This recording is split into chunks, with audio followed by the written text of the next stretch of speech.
A metal jail cell door sliding shut. The buzz of fluorescent lights, drunks shouting in the distance, high heels clicking on concrete. The holding cell at the 4th precinct smelled like despair and stale urine. I sat on the metal bench, my legs crossed, examining my manicure. My chipped manicure. "Officer," I called out sweetly, "is there any chance of getting a latte oat milk, 2 pumps of vanilla?" The officer ignored me. Rude. "Do you know who my father is?" I tried again. "We know Miss Sterling," the officer grunted without looking up. "That's why we haven't called the press yet. But your dad isn't picking up." I sighed, leaning my head back against the cold wall. Of course he wasn't picking up. Richard Sterling, billionaire tech mogul, was probably in Tokyo or London merging companies and ignoring his only daughter. I had crashed my Porsche into a fire hydrant. Again. It was a cry for attention, obviously. A very expensive, very loud cry. And it seemed to have failed.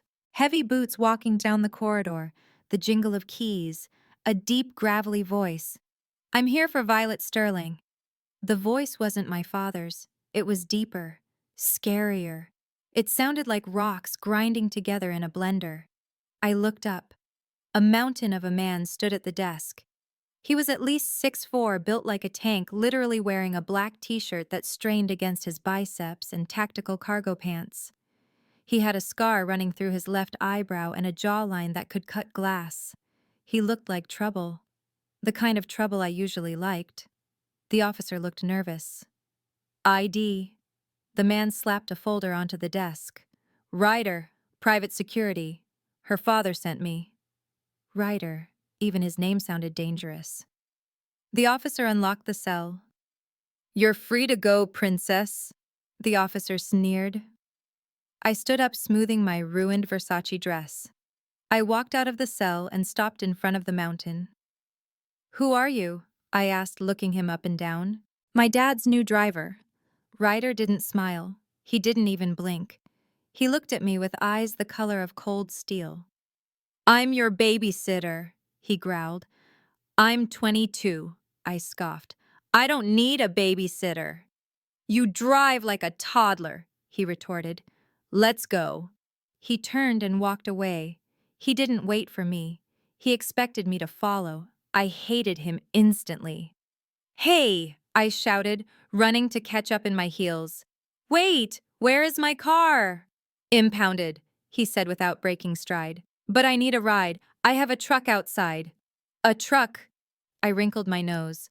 "Like a pickup truck." He stopped. He turned slowly. "Listen, princess. You have 2 choices. You get in the truck or you stay in jail. I get paid either way." I glared at him. He glared back. He won. "Fine," I huffed. "But if I get tetanus, I'm suing you." A heavy truck engine roaring, country music playing quietly on the radio, rain hitting the windshield. The truck was huge, black, muddy. I had to climb up to get into the passenger seat. Ryder didn't offer to help. The interior smelled of leather mint and gun oil. Ryder got in the driver's seat. He filled the space. His thighs were so wide they encroached on the center console. "Where are we going?" I asked as he pulled out into traffic. "My penthouse." "No," he said. "My dad's estate." "No." "Then where?" I demanded. "Safe house," he said. "Upstate." "Safe house," I laughed. "Who are we hiding from, the fashion police?" Ryder didn't laugh. His knuckles were white on the steering wheel. "Your father received a threat," he said quietly. "A credible one. Someone wants to hurt him by hurting you." "Oh, please." I rolled my eyes. "He gets threats every week. It's usually just angry ex-employees." "This one sent a box," Ryder said. "A box of what?" "A box containing a doll, with its head cut off and a lock of your hair." I froze. The laughter died in my throat. A lock of my hair. How? How did they get my hair? "That's what I'm going to find out," Ryder said, his eyes scanning the mirrors constantly. "Until then, you are on lockdown. No phone, no internet, no parties. No phone? I shrieked. You can't be serious. My followers will think I'm dead. Better they think you're dead than you actually being dead, he said grimly. He reached over and snatched my phone from my hand. Hey! He rolled down the window and threw it out. I watched my brand new iPhone 15 shatter on the highway. You psychopath! I screamed, hitting his shoulder. That had all my photos. Ryder didn't even flinch. He caught my wrist in midair. His grip was iron. Sit back, he ordered, his voice low and dangerous. Put on your seatbelt and shut up. I looked at him, really looked at him. He wasn't playing. He wasn't one of my dad's corporate security guards in suits. This man was a soldier, and I was his mission. I slumped back in my seat, crossing my arms. I hate you, I muttered. Good, Ryder said, eyes on the road. Hate keeps you alert. Gravel crunching under tires, owl hooting, wind blowing through trees, a heavy door unlocking. We arrived at the safe house 3 hours later. It wasn't a house, it was a cabin, a log cabin in the middle of nowhere. You expect me to stay here? I asked, looking at the dark woods surrounding us. It looks like the set of Friday the 13th. It's secure, Ryder said, grabbing 2 duffel bags from the back. Bulletproof glass, reinforced doors, satellite comms. Does it have a jacuzzi? It has a bathtub. We walked inside. It was sparse. Wooden furniture, a fireplace, a small kitchen. There's 1 bedroom, Ryder said. You take it. I'll sleep on the couch. You're sleeping here? I asked suddenly, aware of how alone we were. I'm your bodyguard, Violet. I guard your body. That means I stay where you are. He dropped the bags. There's food in the fridge, canned stuff. I'm going to check the perimeter. He turned to leave. Wait, I called out. He stopped. What am I supposed to do? Stay inside. Don't open the door for anyone. If you see anything suspicious, scream. Scream? I raised an eyebrow. That's your tactical advice. Ryder turned back. He looked at me, his gaze lingering on my lips for a fraction of a second. If you scream, he said, his voice dropping to a whisper, I will hear you, and I will come for you, no matter what. He walked out into the night. I locked the door behind him. My heart was pounding. I told myself it was fear. Fear of the stalker. Fear of the isolation. But deep down, I knew it wasn't just fear. It was him, Ryder.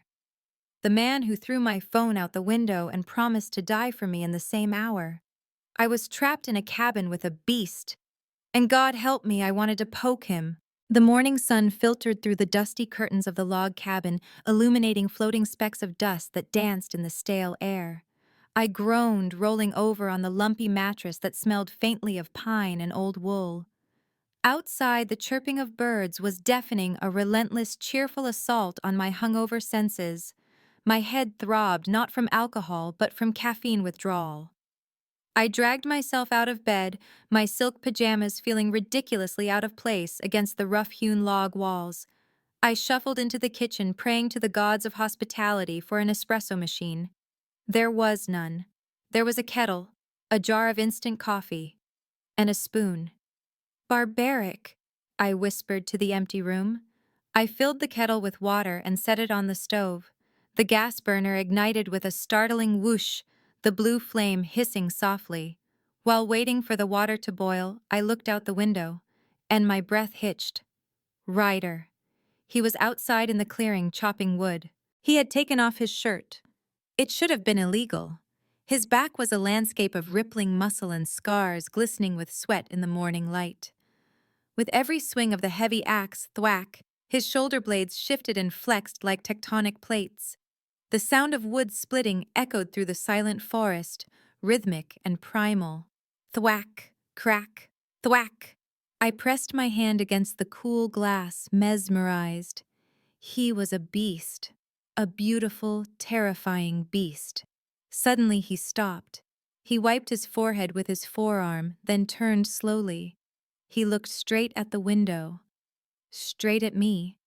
Even from this distance, his gaze was intense. He knew I was watching. I didn't duck. I didn't hide.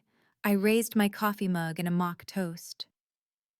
Ryder narrowed his eyes, then turned back to the wood, swinging the axe with renewed, almost violent force. An hour later, he came inside. The heavy wooden door creaked open, letting in a gust of cold air and the scent of fresh sawdust and masculine sweat. Ryder walked in carrying an armful of logs. He dumped them by the fireplace with a loud clatter that made me jump. He was still shirtless. His skin was flushed from exertion, a fine sheen of perspiration coating his chest. A long, jagged scar ran down his ribs, disappearing into the waistband of his tactical pants. "Put a shirt on," I said, trying to sound bored as I sipped my terrible instant coffee. "You're distracting the wildlife." Ryder ignored me. He grabbed a towel and wiped his face. "There's no hot water," he announced, his voice gruff.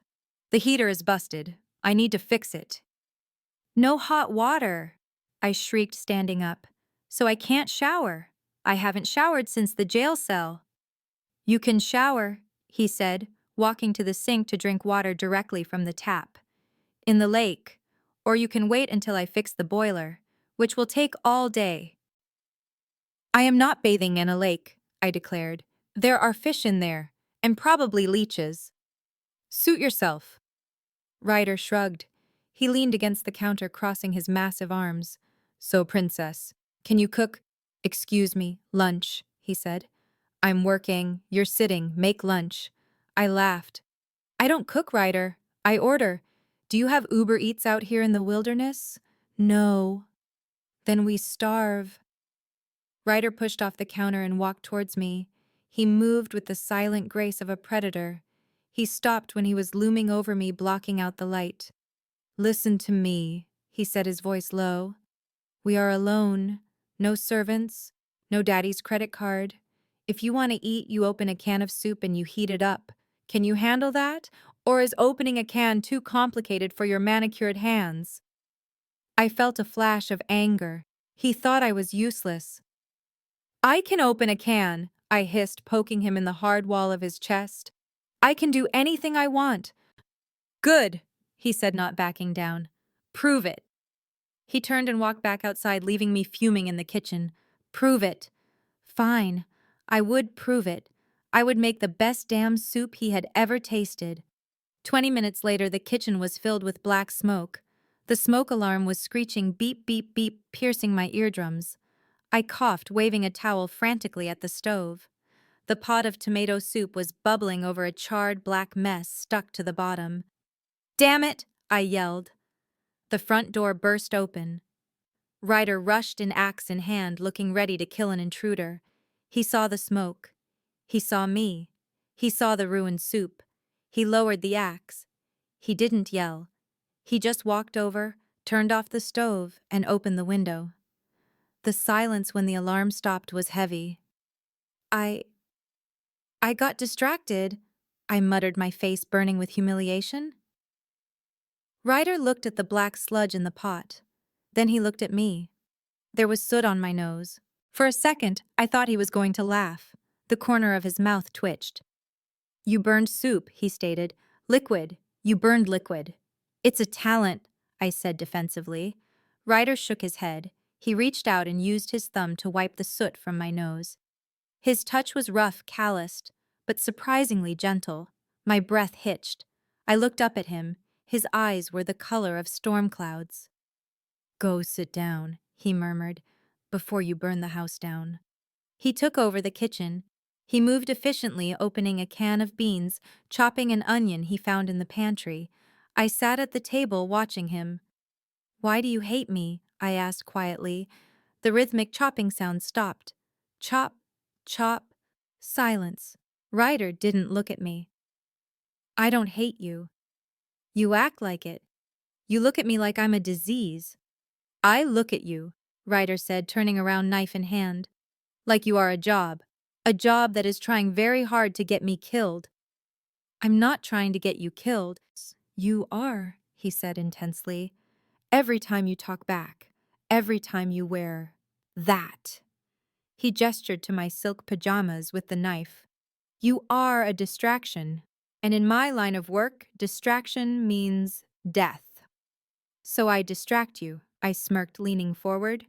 Is that why you were chopping wood like you wanted to murder it? Ryder's jaw tightened. Eat your beans, Violet. He slammed a bowl of food in front of me. It was simple. Beans, onions, spices. I took a bite. It was delicious. You can cook, I said, surprised. Survival skills, he grunted, sitting opposite me. Where did you learn? Army, he said. Rangers. Did you kill people? He stopped eating. He looked at me, his gaze dark and haunted. Yes. The single word hung in the air, heavy and cold. Do you regret it? I whispered. Some of them, he admitted. Some of them deserved it. He looked at me, his eyes piercing. The person who sent that box to your father, the person who wants to hurt you if I find him, he will deserve it.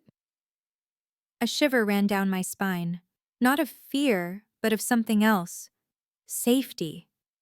This man was dangerous. He was a killer, but he was my killer.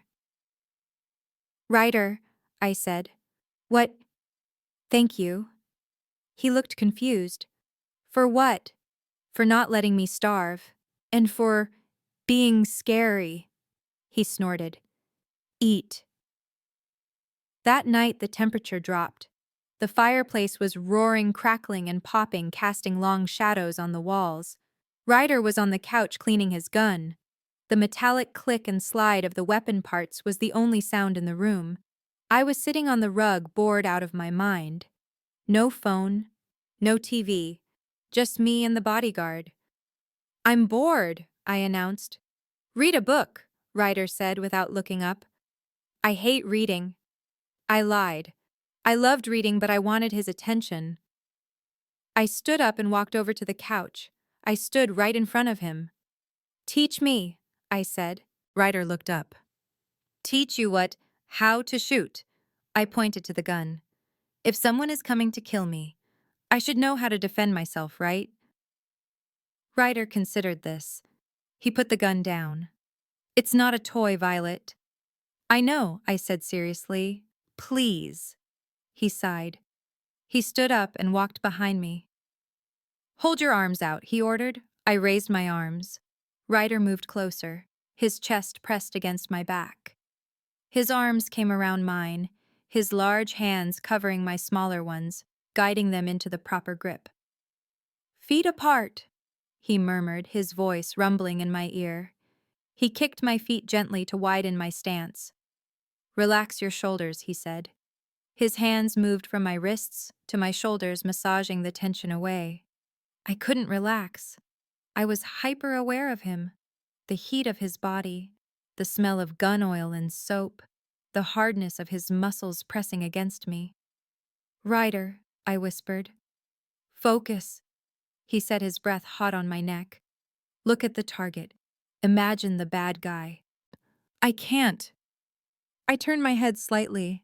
My nose brushed his cheek. He froze. His hands on my arms tightened. We were so close. I could see the golden flecks in his steel gray eyes. I could see the pulse beating in his throat. You're playing with fire, princess. He warned, his voice a dangerous growl.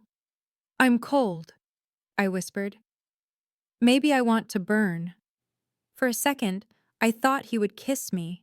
His gaze dropped to my lips. His head lowered just a fraction.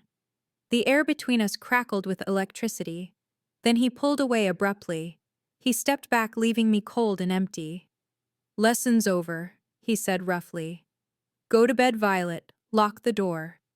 He turned his back on me, returning to his gun. I stood there for a moment, my heart pounding. He wanted me. I felt it. The soldier had a weakness, and I was going to exploit it. Crickets chirping loudly, wind rustling through pine trees, water bubbling, a splash, Heavy breathing. Day 3 in the wilderness. I was officially losing my mind. Ryder had spent the entire day reinforcing the perimeter setting traps and ignoring me. He was like a machine, efficient, silent, and maddeningly attractive. I needed a distraction. I needed to break him. I'm going to the hot spring, I announced, walking into the living room with a towel over my shoulder. Ryder looked up from his map. No, you're not. It's getting dark. It's a natural spring, Ryder. It's practically medicinal. My muscles hurt from sleeping on that rock you call a bed. Take a bath, he grunted. The water pressure is pathetic, I argued. Come on, it's just down the trail. You can stand guard and look scary at the trees. He sighed, folding the map. He grabbed his rifle. Fine, 20 minutes, and if you wander off, I'm putting you on a leash.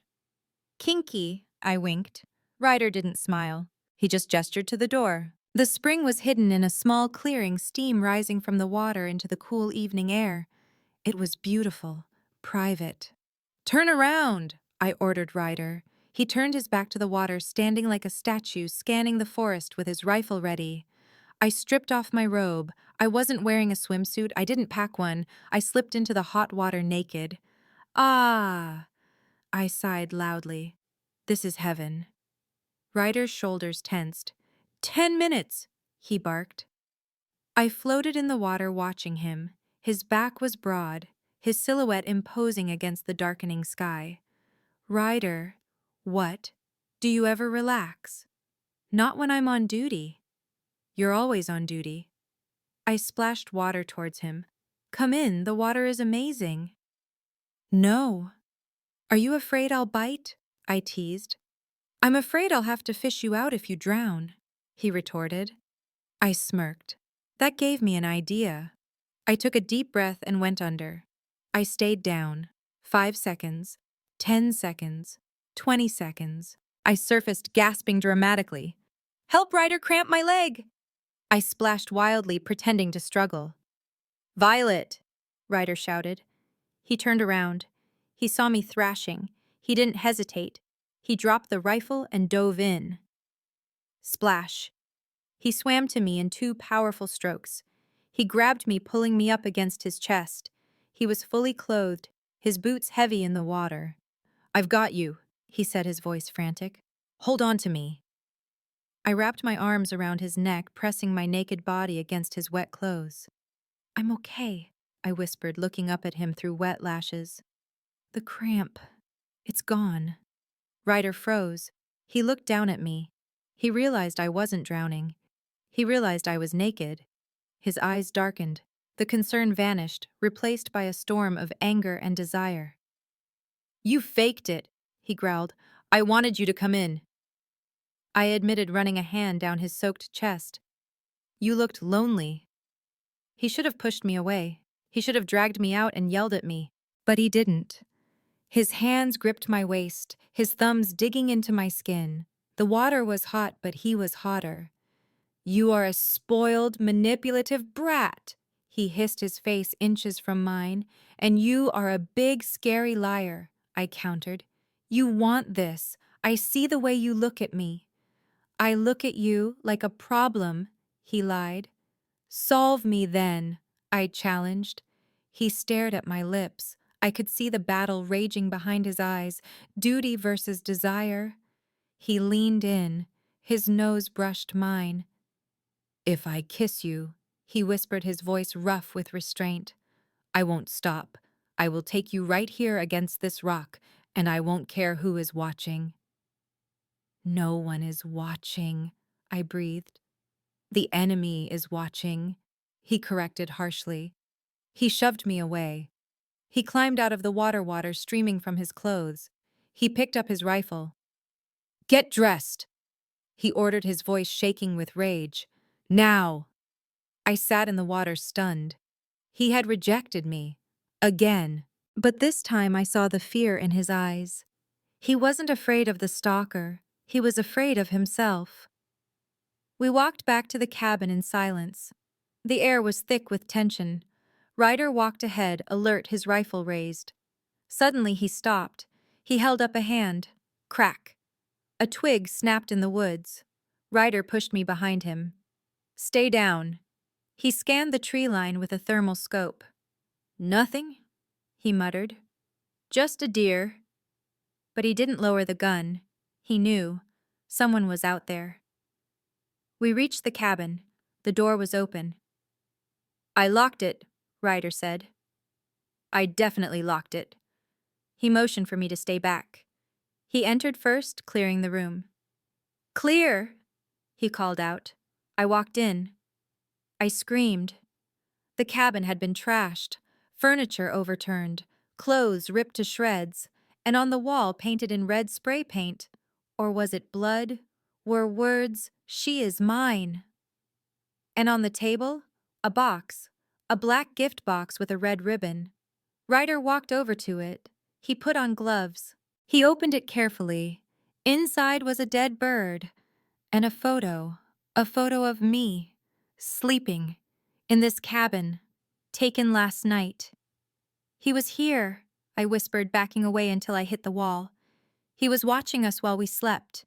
Ryder turned to me. His face was a mask of cold, lethal fury. He won't touch you, he swore.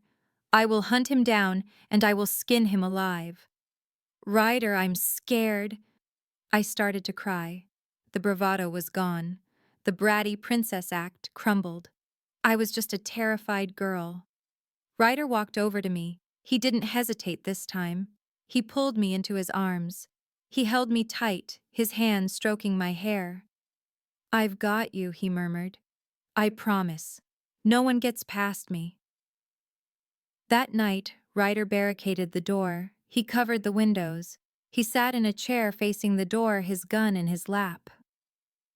Go to sleep, Violet, he said. I can't. I sat on the couch wrapped in a blanket.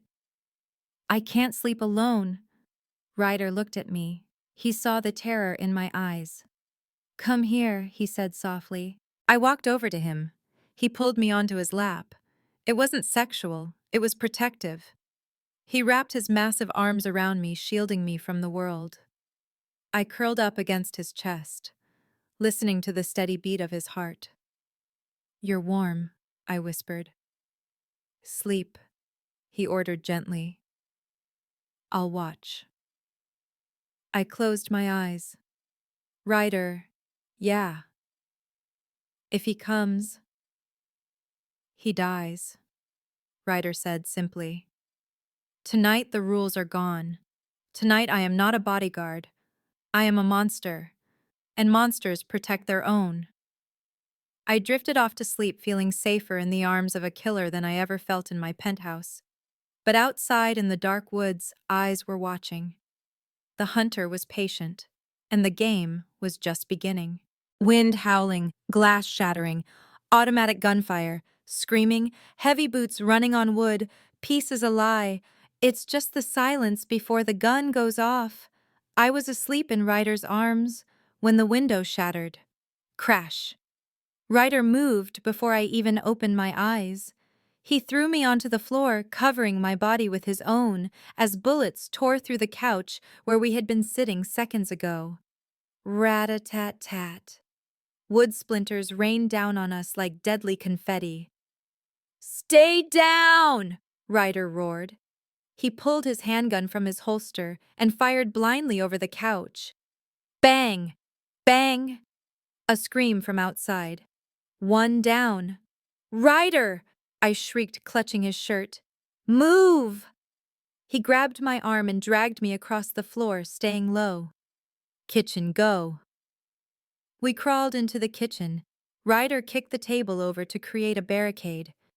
They found us, he said, checking the magazine of his gun. His face was calm, terrifyingly calm. The soldier was back. How many? I asked, trembling. 3, maybe 4.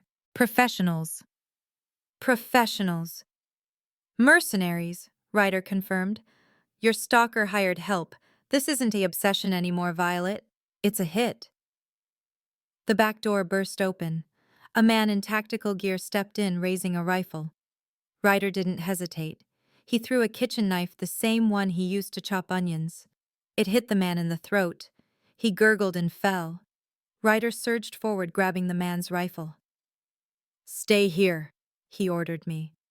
"If anyone comes through that door, stab them." He handed me a smaller knife. "I can't stab anyone," I cried. "You stab or you die," he said brutally. "Choose." He ran out the back door into the darkness. I huddled behind the overturned table, clutching the knife with both hands. I heard gunshots, shouts, the sickening sound of fists hitting flesh.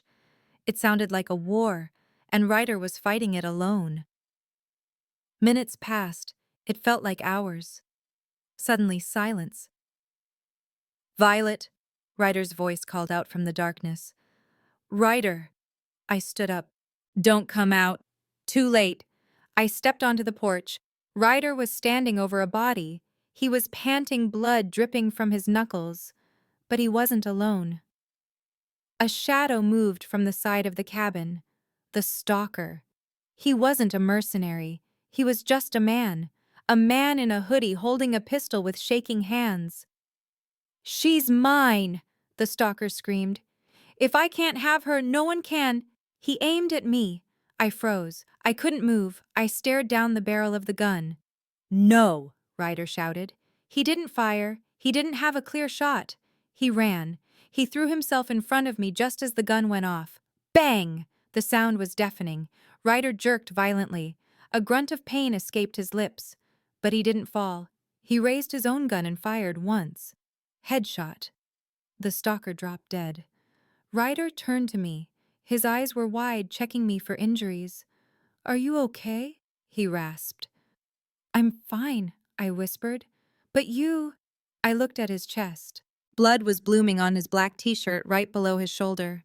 A dark spreading stain. "Ryder!" I screamed. He swayed. "It's okay. Through and through. Missed the lung." "You're shot." "We have to move," he said, his voice tight with pain. "More might be coming." "You can't walk." "I can walk." He gritted his teeth. "Grab the med kit. We're going to the storm cellar." Heavy metal door creaking open, rain falling. Labored breathing, fabric tearing. The storm cellar was cold, damp, and smelled of earth. I helped Ryder sit down against the wall. He was pale, sweating. "Light the lantern," he instructed, his voice weak. I fumbled with the matches, my hands shaking so bad I dropped two. Finally, a flame flickered to life, casting long shadows. "Okay," I said, kneeling beside him. "What do I do?" "Apply pressure." He handed me a gauze pad. "Then bandage it." I pressed the gauze to his wound. He groaned, his head falling back against the stone wall. "I'm sorry," I sobbed. "I'm so sorry." "Stop crying," he muttered, eyes closed. "It's annoying. You got shot for me." "It's my job." "No, it's not," I argued, wrapping a bandage around his massive chest. "Your job is to guard me, not be a human shield." Ryder opened his eyes. They were hazy with pain, but the intensity was still there. "You are my job," he whispered. "And you are my—" He stopped. "Your what?" I asked, leaning closer. "My problem." He finished, a ghost of a smile on his lips. I finished bandaging him. The bleeding had slowed. He was shivering. "You're cold," I said. "Shock." "I'm fine." "You're not fine." I looked around. There were no blankets, just the cold stone floor. I made a decision. I took off my jacket. I lay down next to him, pressing my body against his uninjured side. "What are you doing?" he asked weakly. "Body heat," I said, wrapping my arms around his waist. "Sharing warmth. It's a survival tactic. You taught me that." Ryder tried to push me away, but he was too weak. "Violet, don't. I'm dirty, I'm bleeding." "I don't care." I buried my face in his neck. "You saved me, let me save you." He relaxed. His arm came around me, holding me close. "You're stubborn," he mumbled. I'm a brat, I corrected. Remember, we lay there in the dark cellar, the storm raging above us. Ryder. The stalker. He said if I can't have her, no one can. He was crazy. Do you want me? I asked the question, slipping out before I could stop it. Ryder went still, his heart beat faster against my ear. Violet. Tell me, I demanded softly. We might die down here. Tell me the truth. He turned his head. His lips brushed my forehead. I want you, he admitted, his voice raw. I want you so much it hurts more than the bullet. I want to strip you bare and worship you. I want to keep you safe in a tower where no one can ever touch you but me. Then why do you fight it? Because look at me. He gestured to his bloodied body. I am Death, Violet. I bring violence wherever I go. You are light. You are life. You deserve a prince, not a bodyguard. I don't want a prince, I whispered, lifting my head to look at him. Princes are boring. They run away when things get tough. You stayed. You bled. I leaned in and kissed him. He tasted of iron and pain, but he kissed me back. It wasn't a passionate makeout session. It was a seal, a promise. You're stuck with me, Ryder, I said against his lips. I'm firing you. What? I'm firing you as my bodyguard. Now you're just my man. Ryder chuckled, a low rumbling sound that turned into a cough. Your father is going to kill me, he said. Let him try. I rested my head on his chest again. He'll have to get through me first. We fell asleep like that, huddled together in the dark blood on our clothes, but peace in our hearts. The monster had been unleashed, but the princess had tamed him. Helicopter blades chopping the air, indistinct radio chatter. Target secured, medevac inbound. A heart monitor beeping steadily. Sterile hospital noises. The last thing I remembered was the blinding light of a search helicopter cutting through the darkness of the cellar. Men in tactical gear swarmed in, pulling me away from Ryder. Let go of me, I screamed, kicking and fighting. He's hurt. Don't touch him. Miss Sterling, you're safe, a faceless soldier said, dragging me towards the ladder. I'm not leaving him. I looked back. Ryder was slumped against the wall, pale as death, his eyes closed. 2 medics were working on him. Ryder. I screamed his name until my throat was raw. Then they sedated me. I woke up in a hospital bed. Not just any hospital. The Sterling private wing. It smelled of lilies and money. Violet. My father. Richard Sterling was sitting by the bed. He looked immaculate in his suit, not a hair out of place. He looked concerned in that distant corporate way he always did. Daddy. I sat up, my head spinning. Where is he? Where is Ryder? My father's face hardened. The concern vanished. The bodyguard is alive, he said coldly. He is in surgery.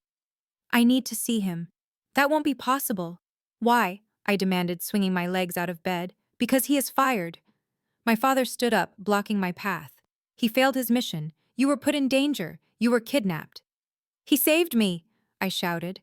He took a bullet for me. He killed the stalker. He let the stalker get close enough to shoot, my father countered. He was negligent. And according to the reports, he was unprofessional. I froze. What reports? The security cameras in the cabin, my father said, crossing his arms. Before they were destroyed, they recorded interesting footage of you and him in the kitchen, in the living room. My face burned. The teaching scene, the almost kiss. We didn't do anything. You were intimate, my father spat the word. You are my daughter, Violet. You are worth billions. He is a hired gun, a grunt. He is not worthy of breathing the same air as you. I love him, I whispered. My father laughed, a cruel, dismissive sound. Love, you're traumatized. It's Stockholm Syndrome. You'll forget him in a week. We're going to Paris tomorrow. Shopping, therapy, a new start. I'm not going to Paris, I said firmly. You are. He leaned down, his voice low. And if you try to see him, I will destroy him. I will make sure he never works in this industry again. I will bury him in lawsuits until he wishes he had died in that cellar. Do you understand? I stared at my father. I realized then that the real monster wasn't the stalker. It wasn't Ryder. It was him. I understand, I said quietly. Good girl. He patted my head. Rest now. He walked out, leaving 2 guards at my door. I waited until his footsteps faded. Then I ripped the IV out of my arm. Paris over my dead body. I needed to get to Ryder. I checked the hallway. Guards. Of course. I looked at the window. 3rd floor, no balcony. I looked at the air vent. Too small. Then I saw the nurse's cart parked outside the door. I pressed the call button. A nurse walked in. Miss Sterling, do you need something? I feel sick. I groaned, clutching my stomach. I think I'm going to... I lunged. I didn't hurt her. I just grabbed her keycard from her pocket while she was trying to help me back to bed. I'm okay, I gasped. Just dizzy. Can I have some water? Of course. She bustled to the sink. While her back was turned, I slipped out the door. I walked past the guard's head-down keycard, hidden in my sleeve. I reached the elevator. I swiped the card. Ding! I was free. I went down to the ICU. I knew that's where Ryder would be. I dodged doctors and nurses hiding in linen closets when necessary. Finally, I found it. Room 304, Ryder J. There were no guards. My father didn't think he was important enough to guard. I slipped inside. Ryder was hooked up to machines. Beep, beep, beep. He looked big in the small hospital bed. His chest was bandaged. His face was pale stubble darkening his jaw.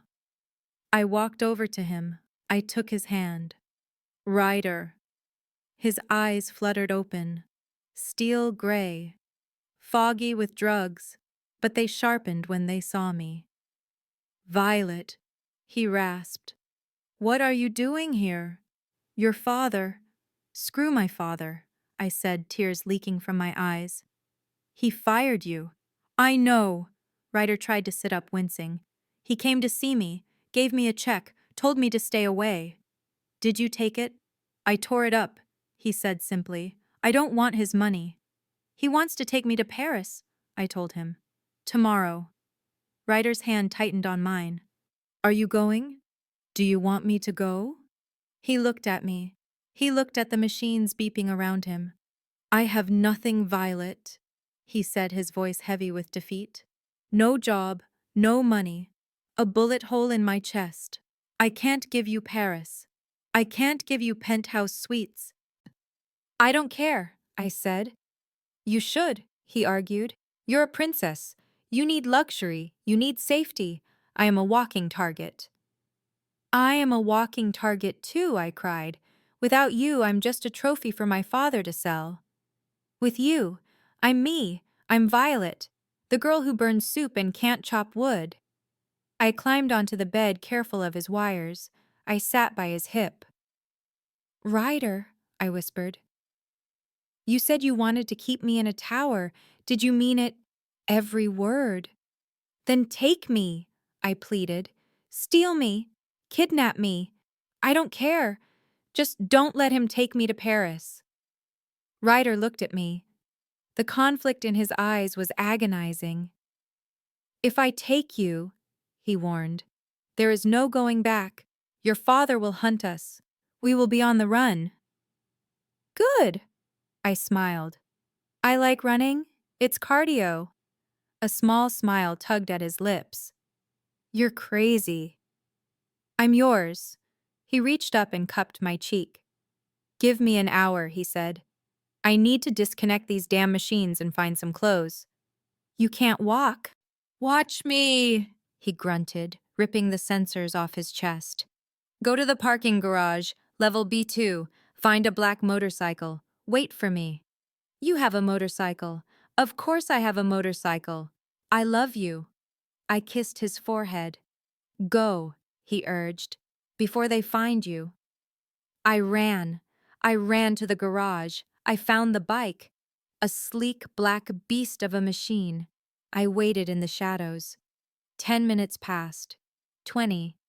Then the elevator doors opened. Ryder walked out. He was wearing hospital scrubs pants and a stolen jacket. He was limping. He was pale. But he was walking. He saw me. He grinned. Ready to ride, princess? Ready. He got on the bike. I climbed on behind him, wrapping my arms around his waist, careful of the wound. Hold tight, he said. The engine roared to life. We sped out of the garage into the night. We were fugitives. We were reckless. But for the first time in my life, I was free. Wind rushing past, motorcycle engine humming steadily, the crunch of boots on gravel, a lighter flicking open. 6 months later, we were somewhere in Arizona, or maybe New Mexico. The desert all looked the same, beautiful, vast, and empty. I wasn't Violet Sterling, the billionaire heiress anymore. I was just Violet. I wore denim shorts, combat boots, and one of Ryder's oversized t-shirts. My hair was windblown, my manicure was long gone, and I had never been happier. We lived motel to motel, job to job. Ryder did security gigs under the table. I waitressed at roadside diners. It wasn't Paris. It wasn't luxury. It was freedom. We stopped at a roadside motel as the sun began to set, painting the sky in shades of orange and purple. Ryder parked the bike. He looked healthier now. The wound had healed into a jagged scar on his chest, a permanent reminder of the night he saved me. Hungry? He asked, pulling off his helmet. Starving, I said, hopping off the bike. Burgers. Burgers. We sat on the hood of a rusty pickup truck outside the diner eating greasy cheeseburgers. My dad would have a heart attack if he saw me eating this. I laughed, wiping ketchup from my chin. Ryder didn't laugh.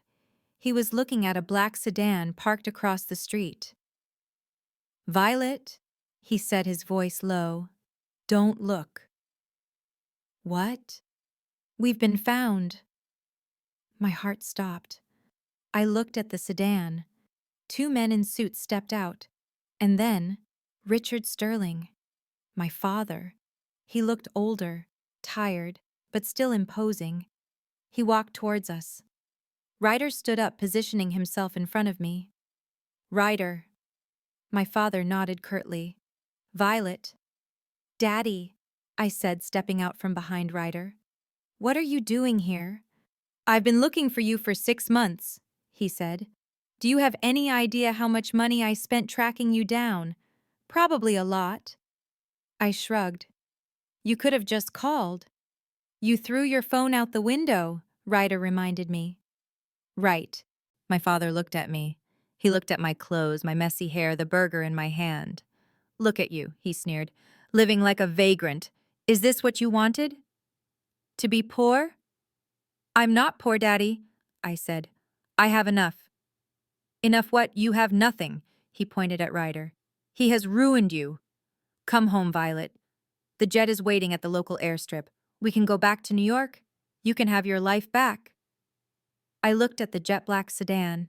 I thought about my penthouse, the parties, the clothes, the loneliness. Then I looked at Ryder, the man who taught me how to open a can of soup, the man who bled for me. No, I said. My father blinked. What? I said no. I'm not going back. This is my life now. He's a criminal, my father shouted. He kidnapped you. I kidnapped him, I corrected, taking Ryder's hand. And I'm keeping him. Ryder squeezed my hand. He looked at my father. Mr. Sterling, Ryder said calmly, Violet is an adult. She makes her own choices. If she wants to leave, I won't stop her. But if she wants to stay, you will have to go through me to get her. My father looked at Ryder's size. He looked at the determination in my eyes. He sighed. A long, defeated sigh. Fine, he said. Stay, ruin your life. But don't come crawling back to me when you're tired of playing house in a trailer park. He turned and walked away. Wait, I called out. He stopped. I'm happy, Daddy, I said softly. For the first time in my life, I'm actually happy. Isn't that what you wanted? My father stood there for a moment. He didn't turn around. He just got in the car and drove away. I watched the dust settle. He's gone, I whispered. He'll be back, Ryder said. But not today. He turned to me. You chose burgers over billions, he smirked. You really are crazy. I told you. I wrapped my arms around his neck. I like bad boys. The next morning, we were back on the road. The wind roared in my ears. The vibration of the engine hummed through my body. We were riding through a canyon, red rocks towering above us. Ryder slowed down. He pulled over to a scenic overlook. He cut the engine. Silence returned to the desert. Why are we stopping? I asked, taking off my helmet. I have a question, Ryder said. He didn't get off the bike. He stayed seated, straddling the machine. He pulled me to stand between his legs. We've been running for 6 months, he said. Are you tired? Never. Good, because I'm not planning on stopping. He reached into his leather jacket pocket. He pulled out a ring. It wasn't a diamond. It was a simple silver band engraved with something I couldn't read. I made this, he said, from a silver dollar. It's not Cartier. It's better, I breathed. Violet Sterling. He looked into my eyes. Will you ride with me until the wheels fall off, until the road ends? Is that a proposal? I laughed, tears welling up. It's a contract, he said seriously. Life sentence, no parole, me and you against the world. Yes, I said. Yes, Ryder, I'm yours. He slid the ring onto my finger. It was rough, imperfect, and beautiful. He pulled me down for a kiss. It was hot, dusty, and tasted of freedom.